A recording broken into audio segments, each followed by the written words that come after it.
Frequency Podcast Network. Stories that matter, podcasts that resonate.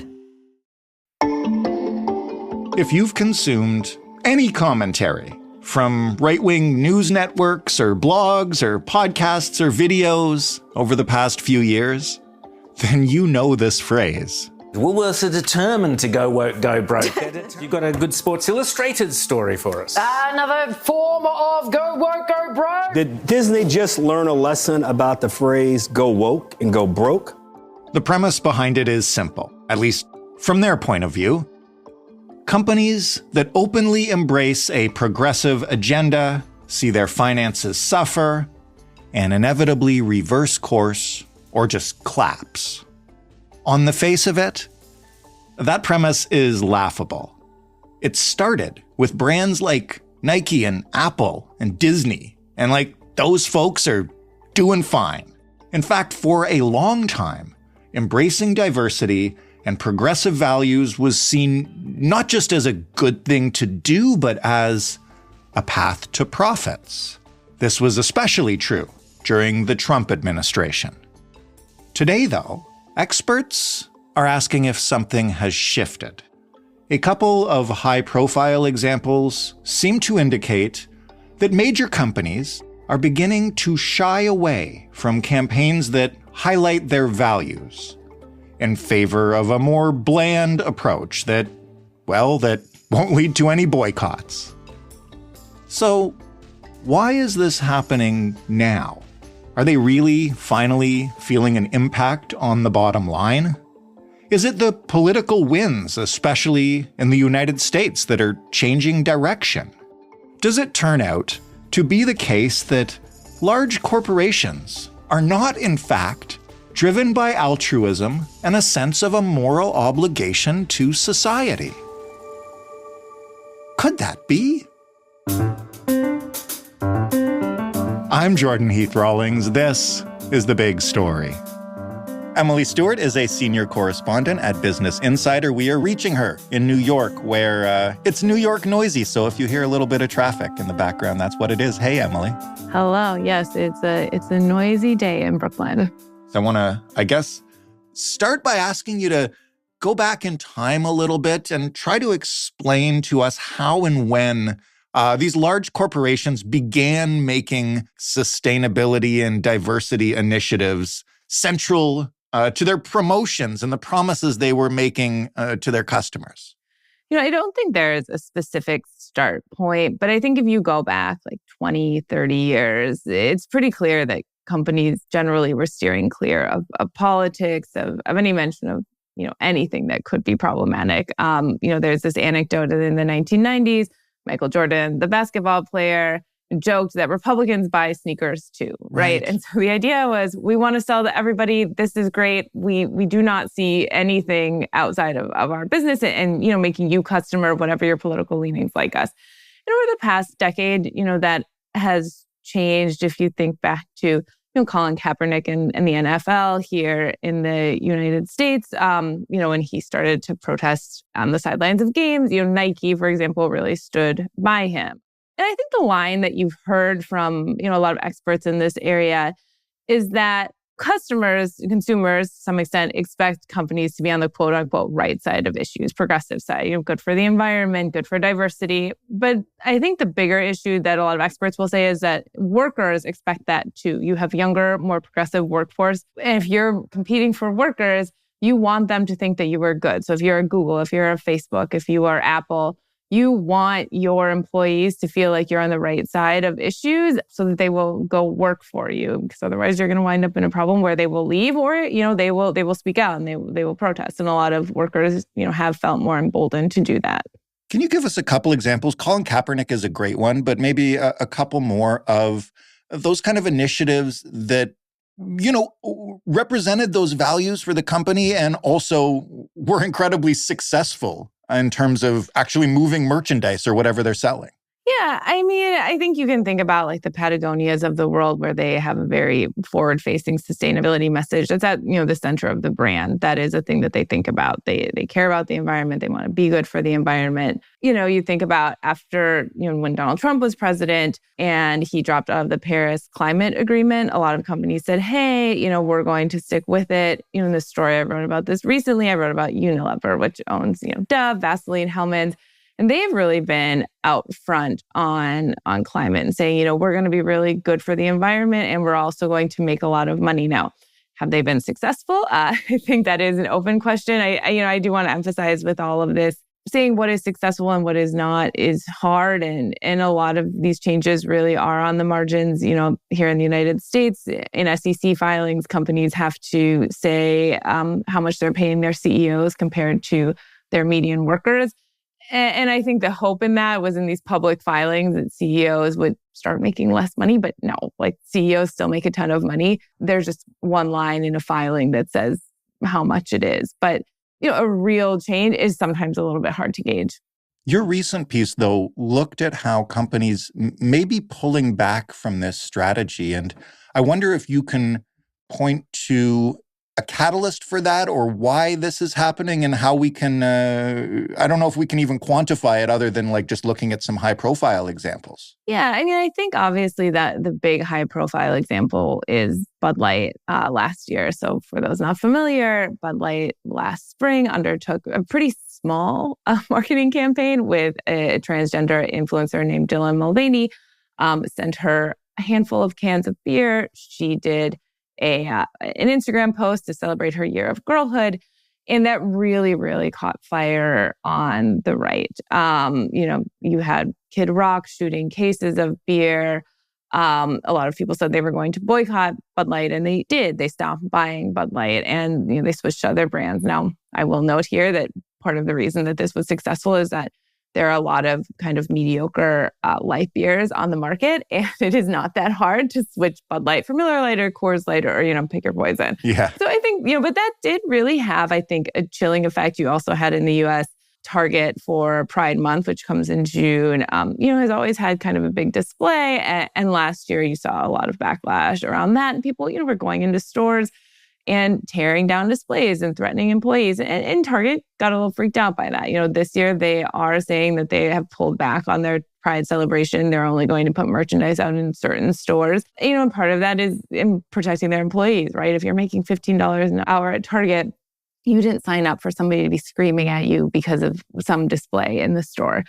But I do think overall, the right has really been emboldened and really has had some success. And maybe not on every front, but, you have a Bud Light, you have a Target, and you have to think that if you're in a boardroom right now, you're sitting around and you're thinking, this is a little complicated and maybe we should kind of scale back. We don't want to be the target of this, even if it's not sustained. And, one person I talked to recently too kind of pointed out in 2018, 2017, when Trump was in the White House, it was kind of easy for companies to speak out. The issues at hand were pretty obvious to some extent, right? If there is a crackdown on immigration, if you're Facebook, it's easy to say, wait, we need high-skilled immigrants to work for us. We can speak out about that. Or if they're white supremacists marching in Charlottesville, it's easy to say, hey, white supremacy bad. And what is happening right now is that some of the issues of the day are complicated. If you're a big company, you don't want to weigh in on Israel, Palestine. And you maybe don't want to weigh in on trans issues either because it is a little bit thornier and, it's not as obvious. When companies look, and I guess I should mention, we recently did an episode on why some boycotts work and others don't. And Bud Light was an example of one that worked precisely because, as you mentioned, it's not much to ask to buy a different cheap beer. But would companies look at that and really say, given, what you mentioned at the beginning of how important it is to their employees, that we are going to back down on some of these things, despite the fact that we might end up on the wrong side of an issue, at least from our employees and, progressive folks' view of it? I mean, in some cases, it's not necessarily that companies aren't doing some of the initiatives still, but they aren't talking about it as much. You think of Larry Fink at BlackRock. He said, I don't say ESG, which is environmental, social, and governance kind of considerations in investing. He doesn't talk about it anymore. And I was talking to someone at a bank a couple of months ago, and they mentioned ESG, and I said, do you say that anymore? They said, no, we don't say that anymore. But they still do it. They still do it. They still do have these initiatives on, diversity, equity, and inclusion. I do think it is a little bit trickier, and it's a little bit harder to know. You think back to 2020 with the George Floyd protests, a lot of companies made, big splash about they're going to do all this DEI hiring. They're hiring ahead of DEI. They're really going to focus on that. And, some companies really have shied away. They've put their DEI just back into the HR department. They've, the people who they hired to oversee those efforts maybe have, those positions have been eliminated. But a lot of these companies are still doing this stuff. Like, ultimately, it's good for your business to think about what climate change will mean for your business. It's good for your bottom line to think about diversity and to have a diverse pool of workers. And like you said, it is good too for your workforce. Your workers generally want to feel like they're not working at an evil place. So far, we've just been talking about companies in general, and obviously there are thousands of them, and we can't discuss them like that.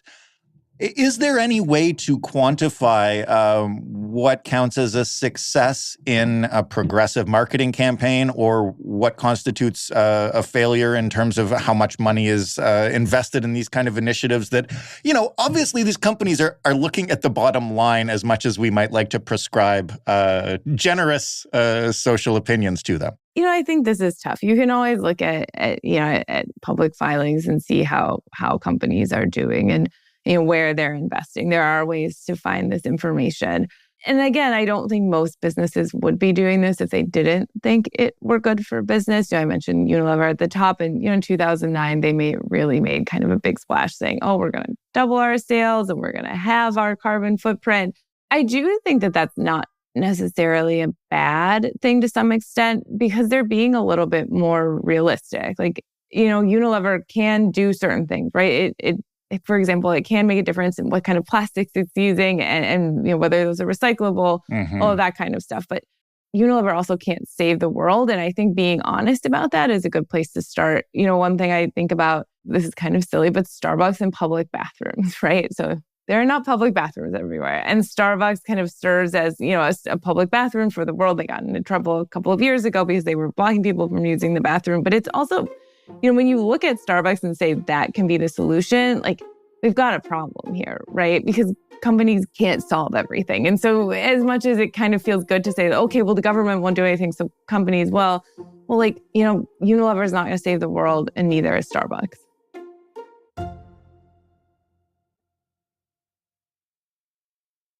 You mentioned a sort of resurgent right-wing push after the Bud Light campaign. And the one thing I see all the time, because no offense to right-wingers, they're always boycotting something. There is always a campaign that frustrates them out there. And the catchphrase all the time is go woke, go broke. Have we seen any evidence of that actually happening? Yes, Bud Light backed down, but I mean, they're talking about like Disney and Apple and this kind of stuff. And I wonder if, there's any evidence anywhere that these kind of protests have quantifiably affected the bottom line. Broadly, no, I don't think there's much evidence on that. I mean, you can think of, I forget when it was a few years ago that people were smashing their Keurig machines. I don't even remember why. Keurig is fine. Yeah, I think overall people don't shop their values in general. And I think this is true, candidly, on both sides of the aisle. It's very easy to say, I'm going to stop going to McDonald's because I don't like how they pay their workers. I'm going to stop going to Starbucks because their union did something or whatever. But day-to-day habits are pretty hard to break. And we also have a problem that a lot of sectors in the economy are really, run by a handful of companies. You're kind of going to drive yourself nuts if you're constantly trying to see if you're shopping the right way. And so it's true on both sides. And, it's just too hard for even conservatives who really think, okay, like you could think about it. I don't want to go to Target. Okay, well, now I also can't drink Bud Light. Oh, well, I'm mad at this company, and I'm mad at the Keurig, and I'm mad at Nike. And at some point, there's kind of nowhere to go. And I can't watch Disney now. That's a lot. I can't watch Disney. And there have been efforts on the right to kind of, create, conservative alternatives companies. So, like an e-commerce platform where there's a conservative beer, but like they're not successful. Like by and large, people just want to kind of get through their lives and buy the stuff that they want to buy and that they need to buy. And you're going to keep yourself up at night. So why then would these companies be pulling back if we don't really have much evidence of this actually impacting their financials? Is it just to avoid hassle on social media? I think to some extent, yes. If you don't want to deal as much as, okay, maybe people are still going to go to your store, but you also don't want to deal with a bunch of PR backlash. And honestly, the media does this a lot too. The amount of times that at my current job and my previous job, I would have to write up, people are boycotting X store. And I'd be writing it up and then you think, well, are they boycotting it? Or is just 5 people on Twitter saying it and those are taking off? Or is this on TikTok or Instagram? But, you also have to remember companies are pretty risk averse.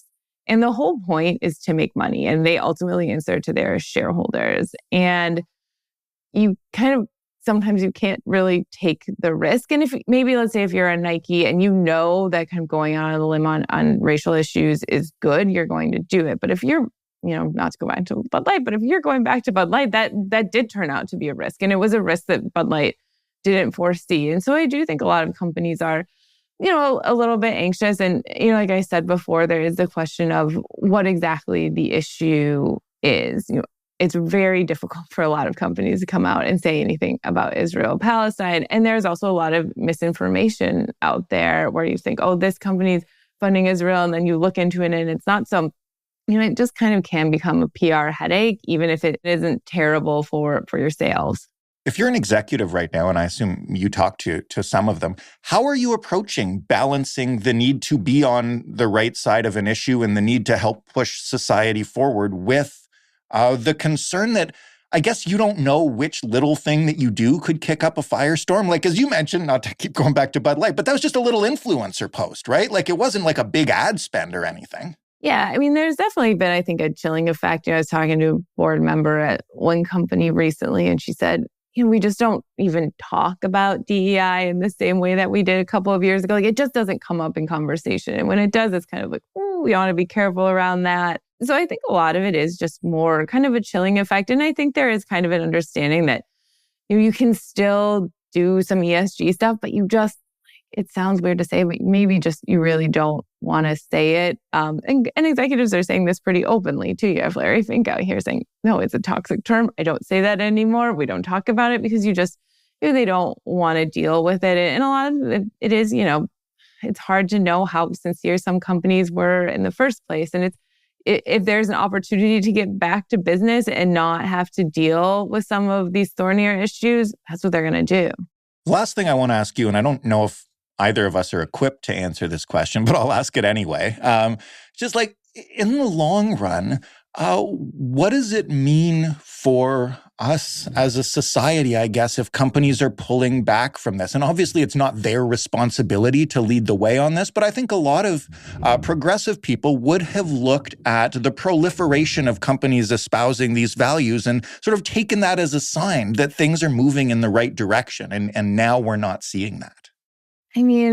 This sounds cynical, but I don't think it's the worst thing in the world to realize that corporate America is not coming to the rescue. Fair. A few years ago, someone at BlackRock named Tarek Fancy came out and was saying, listen, what they're doing with their ESG funds is they're moving around some shares here and there, and it's not really meaningful. And his sort of argument was you really need the government to step in here. You really do need regulations. You can only expect businesses to do so much. And I kind of subscribe to that, where, it's lovely that, I don't know, Dick's Sporting Goods says they're going to stop selling firearms after we have another mass shooting in the U.S. But we need gun control, right? And it's horrifying that our government will not do it here. And so like I said, I just, it's tricky. It is, you want companies to be on the more progressive side, but I think we all need to be pretty clear-eyed about the limitations of that. You look at a PR statement, also go and see where a company's doing political donations before you decide whether or not they're on the side that you think they are. And companies are not your friends. And if you take what they're doing for social progress, then you might be disappointed when they turn around and chase the bottom line, which is, after all, what they're built for. Yeah, I think companies not your friend is something every once in a while I think I should get tattooed on my arm. But yeah, companies are not your friend. Emily, thank you so much for this. It's a great discussion. Thank you. Emily Stewart, senior correspondent from Business Insider. That was The Big Story, the only corporation that is your friend. You can find more big stories at thebigstorypodcast.ca.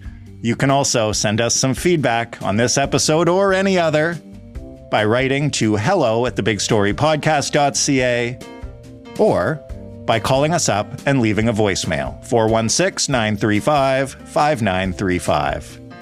You can find us in your favorite podcast player, and when you do not forget to leave us a rating or a review, or just click that share button and send it to someone you love. Or hate, I don't care. Thanks for listening. I'm Jordan Heath Rawlings. We'll talk tomorrow.